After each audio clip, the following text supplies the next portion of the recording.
Gracias.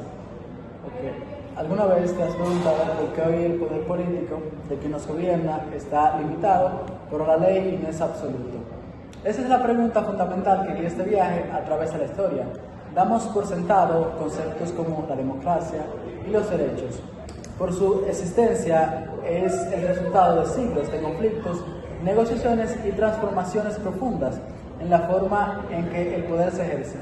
Nuestro relato es la historia de cómo se pasó de reyes débiles que dependían de sus aliados a monarcas absolutos y finalmente a sistemas donde la soberanía, la capacidad de mandar, reside esencialmente en la nación. El camino que va desde los castillos medievales hasta la Declaración de Derechos es la historia de la libertad y de cómo las asambleas parlamentarias, hoy conocidos como centros de poder, tienen sus raíces inesperadamente en la antigüedad. El libro Declaración de Derechos nos muestra que tras la caída del Imperio Romano de Occidente, los reinos eran estructuras primitivas, lideradas por un rey que era en esencia un jefe guerrero. La organización básica era el reparto de tierras y el rey otorgaba feudo a los grandes hombres y estos a cambio debían mantener su fuerza de combate para él. La gran ironía de este sistema es que el rey feudal era un soberano muy débil. Su dependencia de los grandes terratenientes era total, ya que estos poseían sus propios ejércitos privados y vivían en castillos fortificados, dándole la fuerza para desafiar o ignorar la autoridad misma de los reyes. Debido a esta debilidad, el rey estaba obligado a buscar el consejo de estos grandes hombres cada vez que necesitaba tomar decisiones importantes, especialmente para el financiamiento o apoyo militar para suplir la necesidad de sus guerras. Ese sistema de consejo se formalizó en lo que hoy conocemos como Parlamento o Cortes, una herencia directa de la Edad Media.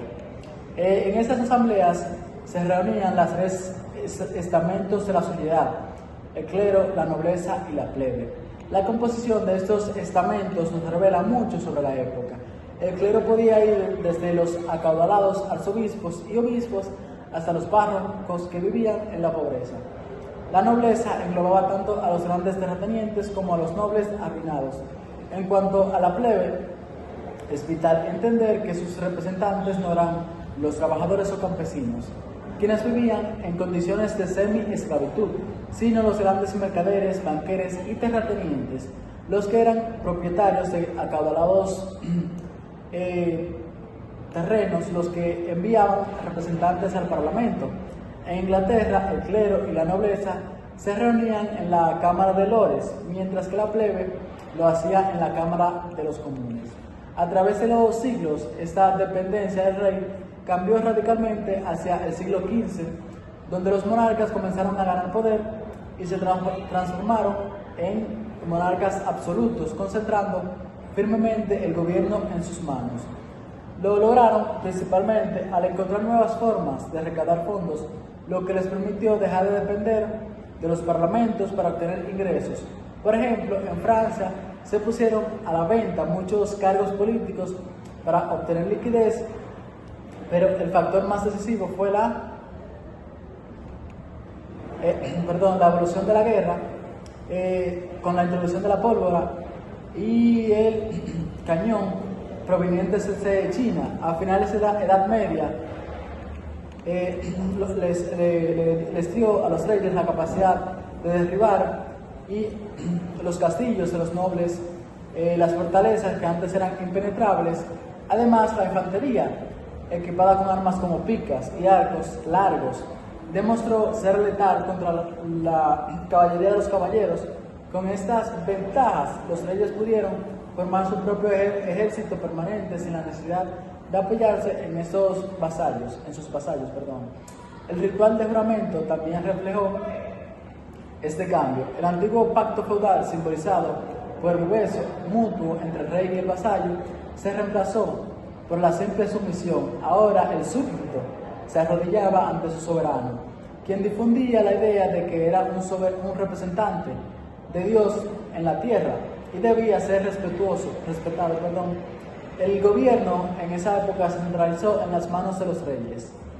A medida en que las ciudades crecieron, surgieron nuevas formas de gobierno local. Los consejos municipales elegían alcaldes y administraban sus propios recursos. Esto dio paso a una forma de autogobierno urbano, algo novedoso en Europa.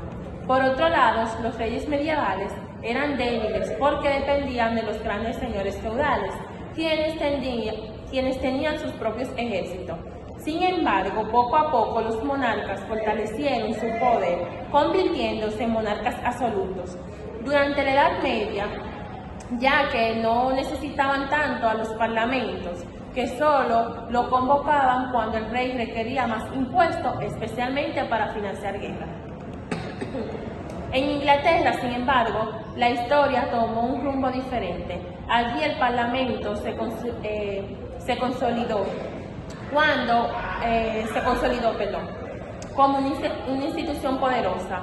Tras varios conflictos con los reyes, en el siglo XVII se produjo la Revolución Gloriosa 1688, cuando el Parlamento limitó definitivamente el poder del monarca. De esta revolución surgió la Declaración de Derechos, que estableció principios fundamentales, tales como el rey no podía suspender leyes ni imponer impuestos sin aprobación parlamentaria. Los ciudadanos tenían derecho a presentar peticiones y no sufrir castigos, y los jueces debían ser independientes. Además, los monarcas debían ser protestantes y gobernar con el consentimiento del Parlamento. Gracias a estos cambios, Inglaterra pasó de una monarquía absoluta a una monarquía parlamentaria, donde el rey reina pero no gobierna. Por otra parte, en Francia, los intentos de reforma fiscal y política de Luis XVI fracasaron, ya que la nobleza y el clero se negaron a pagar impuestos. Esto llevó la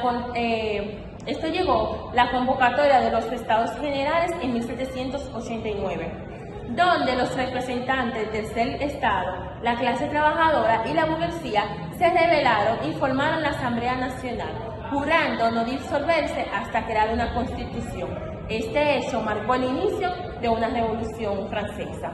Tanto en Inglaterra como en Francia, el pueblo comenzó a reclamar derechos, representación y límites del poder real, sentando las bases de la democracia moderna. Filosóficamente, este evento fue justificado por John Locke en sus dos tratados sobre el gobierno civil. Locke defendió que los hombres tienen derechos naturales, tales como la vida, la libertad y la propiedad. Él razonó que el gobierno fallaba en proteger esos derechos.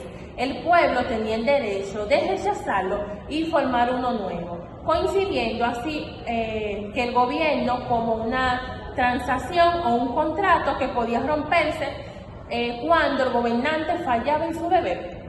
Estas ideas se convirtieron en el sustento ideológico de la Revolución Francesa.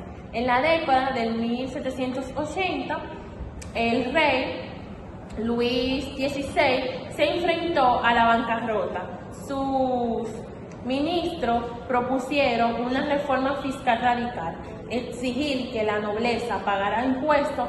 Por primera vez, la nobleza se opuso y el rey, presionado, convocó los Estados Generales en 1789.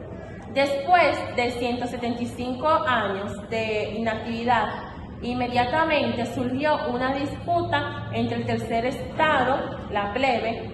Se proclamó la verdadera Asamblea Nacional. Al encontrar la sala de reunión cerrada, se reunieron en una de las canchas de pelota. Los mercaderes, banqueros y terratenientes eran esos propietarios acaudalados los que enviaban representantes al Parlamento. En Inglaterra, el clero y la nobleza se reunían en la Cámara de los Lores, mientras que la plebe lo hacía en la Cámara de los Comunes. A través de los siglos, esta dependencia del rey cambió radicalmente hasta el siglo XV. Los monarcas comenzaron a ganar poder y se transformaron en monarcas absolutos, concentrando firmemente el gobierno en sus manos, lo que lograron principalmente al encontrar nuevas rutas o formas de recaudar fondos, lo que les permitió dejar de depender de los parlamentos para obtener ingresos, como por ejemplo en Francia, que se pusieron a la venta muchos cargos políticos para obtener liquidez inmediata. Pero el factor decisivo fue la evolución de la guerra. Realmente, este proceso histórico muestra la transformación del feudalismo a los estados modernos, donde el poder se desplazó de los reyes absolutos hacia instituciones representativas. La Revolución Gloriosa y la Revolución Francesa fueron claves para contribuir las ideas de libertad, igualdad y participación ciudadana que hoy siguen siendo pilares en nuestra democracia. Es cuanto, gracias.